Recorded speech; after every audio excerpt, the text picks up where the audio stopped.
So what do conservatives need to do to reach out to young voters? I think first thing is it actually needs to be out there. I mean, I think for a lot of people, the conservative ideas are visible. You're not going to find them in watching TV or movies. You're not going to get college. You're not going to find them. For a lot of people, it's just you don't hear them ever. I mean, I think the first part of the battle is just getting the ideas out there. By understanding what young people cherish, understanding the interests of young people, what issues matter to them, and then articulating our conservative views on those issues and talking to young people, engaging them, not like treating them as like, stupid, uneducated people, but reaching out to them with our ideas and conveying to them in a way that makes sense and, that energizes them. How do conservatives get rid of the image of stodgy old white men? How are you guys going to get rid of that? Diversify your portfolio. Same applies in politics. Get new people. There's diverse nations, so you need diversity.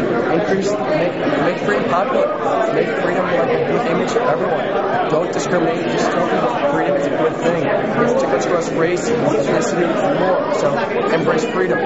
So what do conservatives have to do to reach out to young voters? I think it's not just what conservatives have to do, it's basically young people. And so coming up with creative, unique marketing tools and concepts, because we're inundated with so much advertising, so much crap. You have to figure out some way to stick out to a young person. And so we kind of stick out here. I mean, everyone else is super hot, and we're like in our beach attire, which is different. So that, number one, people will notice that, and then they're going to be like, "Why are you dressed like that?" And then we have our literature with us. You get them talking. Promoting fun events like happy hours.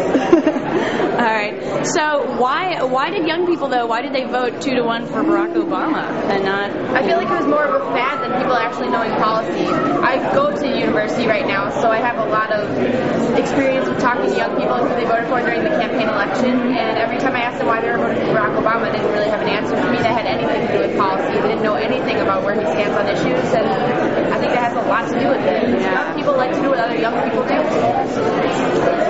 We think that in order for Republicans and conservatives to get the younger vote, they need to Twitter more.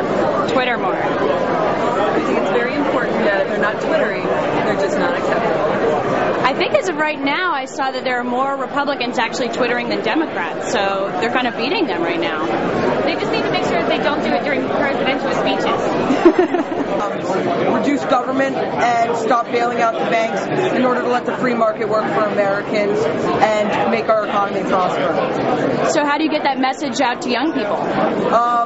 We are from the Campaign for Liberty, which is, and Young American for Liberty, which is a shoot-off of Ron Paul's campaign and his Students for Ron Paul campaign. And we have been organizing chapters all over colleges and high schools all over America to ensure that the message gets out to all Americans. And how old are you? I'm 14.